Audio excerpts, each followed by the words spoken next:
رکھے اور دنیا سے جانے لگیں تو اس کی غلامی میں جائیں، اور ہمیں کلمہ طیبہ لا الہ الا اللہ محمد الرسول اللہ نصیب فرمائے۔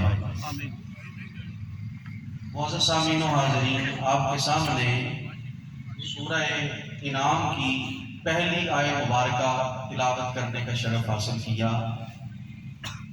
یہ آیت مبارکہ اس لیے تلاوت کی کہ آپ کے سامنے صاحب عرس کا کردار رکھا جائے، ان کی تعلیم رکھی جائے، اور آپ کو بتایا جائے کہ آپ ایسے آستانے پر حاضری دے رہے ہیں جس آستانے نے قرآن اور حدیث کا پیغام عوام تک پہنچایا ہے۔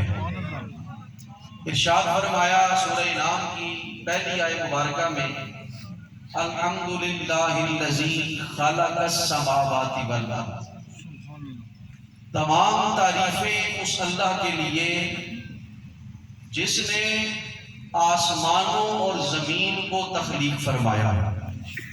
تمام تعریفیں اس اللہ کے لیے جس نے آسمانوں اور زمین کو تخلیق فرمایا۔ وَجَعَلَ الظُّلُمَاتِ وَالنُّورَ، اور تمام تعریفیں اس اللہ کے لیے جس نے اندھیروں کو تخلیق کیا اور نور کی تخلیق فرمائی۔ پھر ارشاد فرمایا ثُمَّ الَّذِينَ كَفَرُوا بِرَبِّهِمْ يَعْدِلُونَ، کافر پھر بھی اس رب کے برابر اوروں کو ٹھہراتے ہیں۔ یہ آیت مبارکہ آپ کے سامنے میں نے تلاوت کی ہے، اس کا مقصد یہ ہے آپ کو مقام شکر سمجھ آ جائے کہ کس کس جگہ شکر بنتا ہے اور کس طرح شکر کرنا چاہیے۔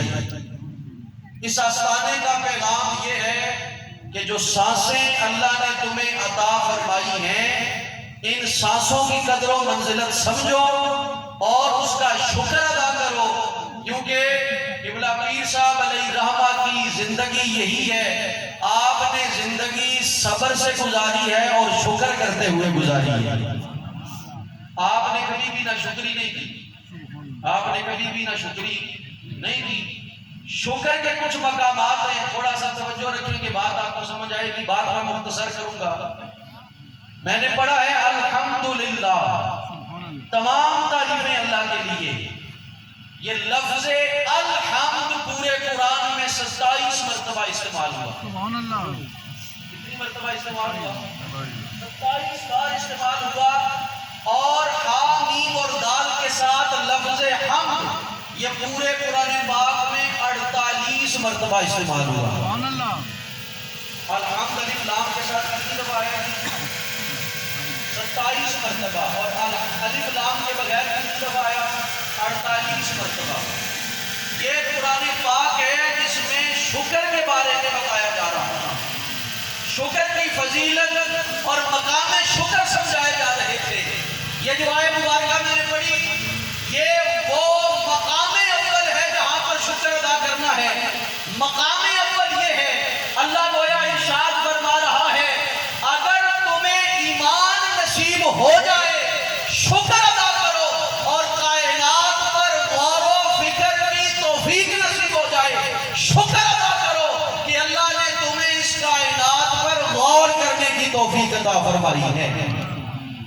کس طرح شکر ادا کرنا ہے؟ اس زمین میں ہم بستے ہیں، اس زمین میں ہم رہتے ہیں، اس زمین میں بچپن گزرا ہے، اس زمین پہ لڑکپن گزرا ہے، کسی کا گزر رہا ہے، کوئی جوانی گزار رہا ہے، کوئی گزار چکا ہے، کوئی بڑھاپے کی منازل طے کر رہا ہے، کوئی بڑھاپے کی طرف جانے والا ہے۔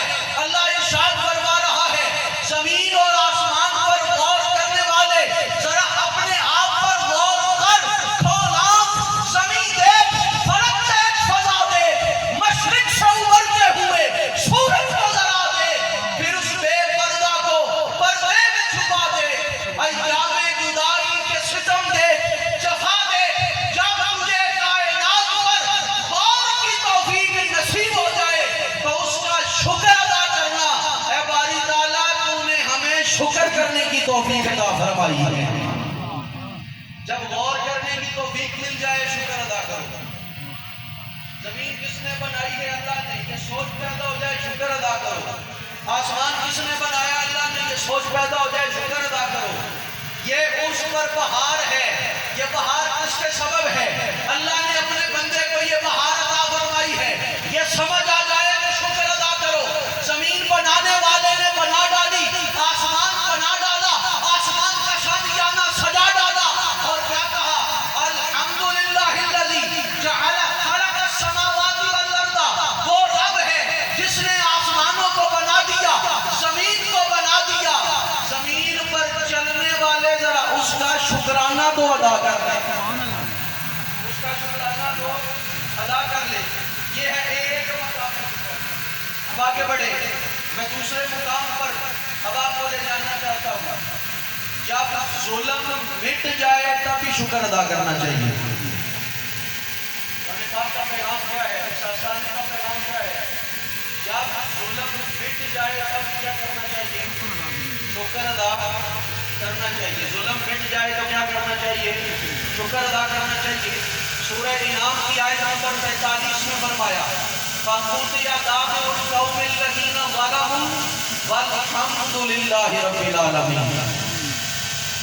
جب ظالم قوم کی جڑ کٹ جائے تو کیا کہنا ہے تم نے؟ الحمدللہ رب العالمین. تمام تعریفیں اس رب العالمین کے لیے ہیں. تمام تعریفیں اس رب العالمین کے لیے ہیں. میں اشارہ کر کے گزرنے لگا ہوں, بات آپ نے سمجھنی ہے. جب ظالم قوم کی جڑ کٹ جائے شکرانہ ادا کرو. جب ظالم قوم کی جڑ کٹ جائے شکرانہ ادا کرو. کچھ عرصہ پہلے یہ سیٹوں پر بیٹھ